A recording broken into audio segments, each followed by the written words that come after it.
Hello nurses, I'm Dawn Sherry, the Vice President of Clinical Services for Southern Healthcare Management. And I am Dr. Gonzalez, Southern Healthcare Management's Corporate Medical Director. And we would like to introduce our center's telemedicine equipment and process to help you get started with virtual bedside examinations for our primary care physicians and your patients.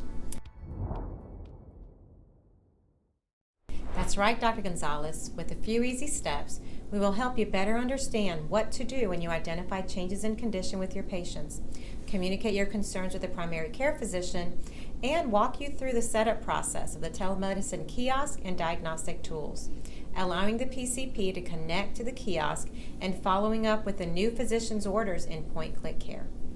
We will also introduce you to Dr. Ghannam, the co-founder and president of Telehealth Solutions, a company that had pioneered our telemedicine program, and describe how his team of physicians can be the primary care backup after hours, weekends, and holidays for all our PCPs, should they use this option.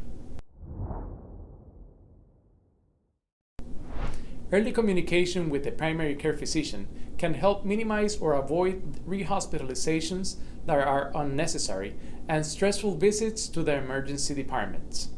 Proactive utilization of bedside examination using the telemedicine kiosk diagnostic tools, combined with the direct live communication with our nurses and their patients, if they are able to participate, can be invaluable to detection, diagnosis, and treatment interventions to keep our patients stable. The telemedicine kiosk comes equipped with the following diagnostic tools designed to transmit live clinical information right to your computer or laptop. The first of these tools we want to discuss is a digital stethoscope that plugs into the USB port on the lower right side of the back of the telemedicine kiosk. Once you have connected with the PCP at the patient's bedside, the physician can direct you to place the stethoscope on any area of concern to listen to breath sounds, heart rhythms, or any other part of the patient's body that they would like to hear. We also have a pulse oximeter connected that will provide you live data, including patients' pulse rate and oxygen levels. The pulse oximeter plugs into the USB port at the upper left section on the back of the telemedicine kiosk. As an additional key feature, the telemedicine kiosk also provides a high-definition camera that the connected physician can control. The camera function allows the PCP to zoom in with exceptional clarity in areas of the patient's anatomy that they would like to examine.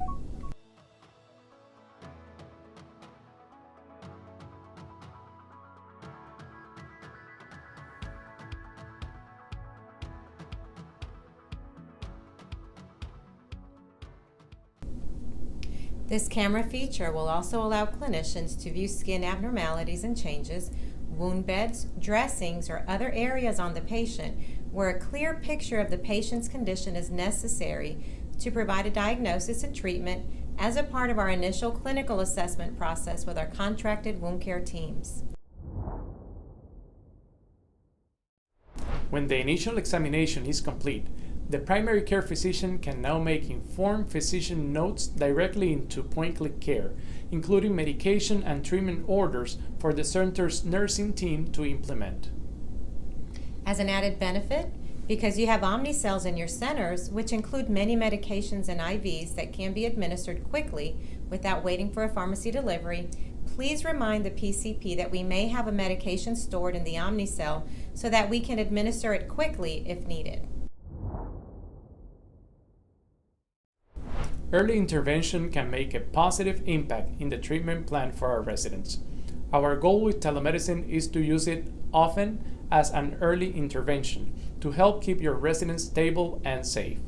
Remember to review your SBAR, currently situation of your resident, the background of a similar issue with this resident, your complete and current nursing assessment of the resident, and your nursing recommendations to the PCP. With good clinical information and diagnostic data from your SBAR process, we will be ready for the PCP's questions during the telemedicine examination. We would like to review our process leading up to a telemedicine examination at the patient's bedside. As the patient is being examined or treated by you, There may be small changes in condition that stand out as out of the normal routine for the resident.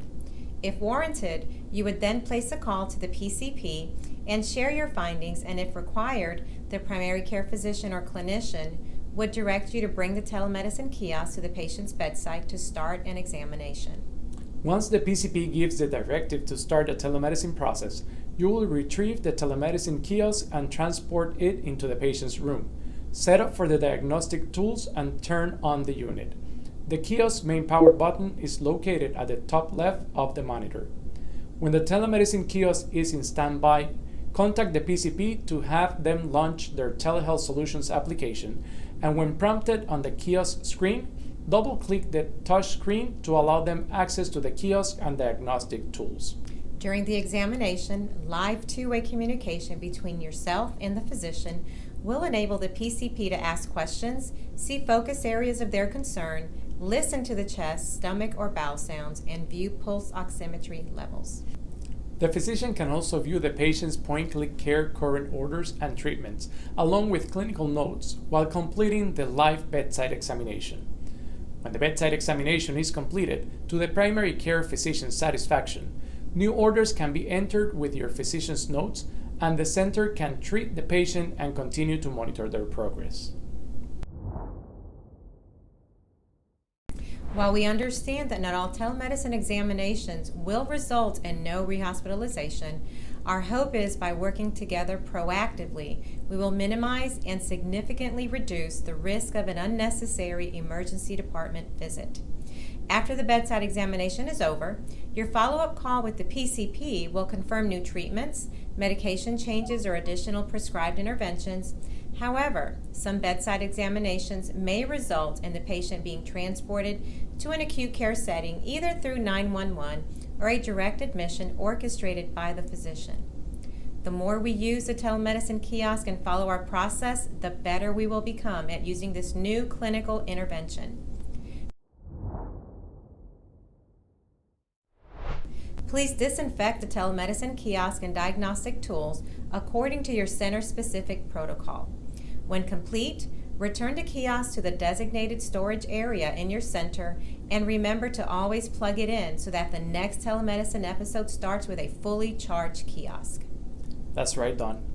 We want our physicians, their counterparts, and you to feel comfortable using and maintaining the telemedicine tools.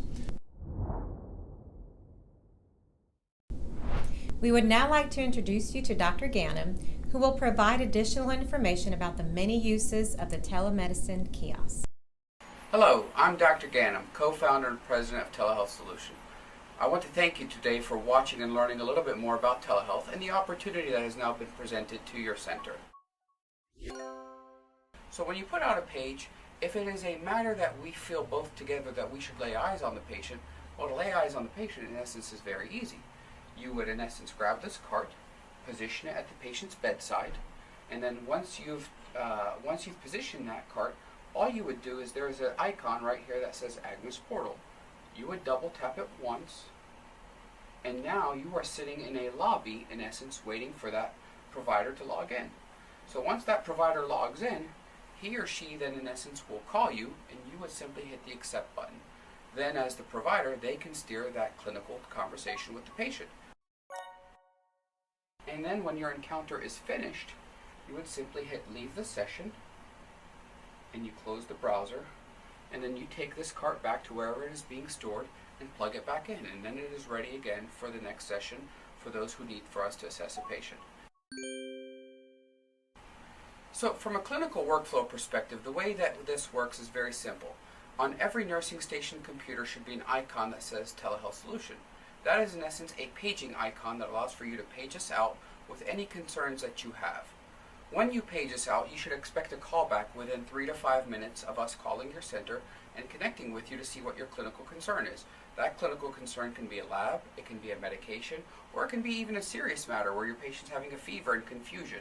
Based off of what that call then is, determines whether or not we need to see the patient, or can we address your concern immediately through the phone and put the note into the chart. One of the biggest champions, if you will, of telehealth is the nurses that we serve across the country. Whether they rave about our professionalism, whether they rave about our punctuality, whether they rave about our documentation immediately in real time.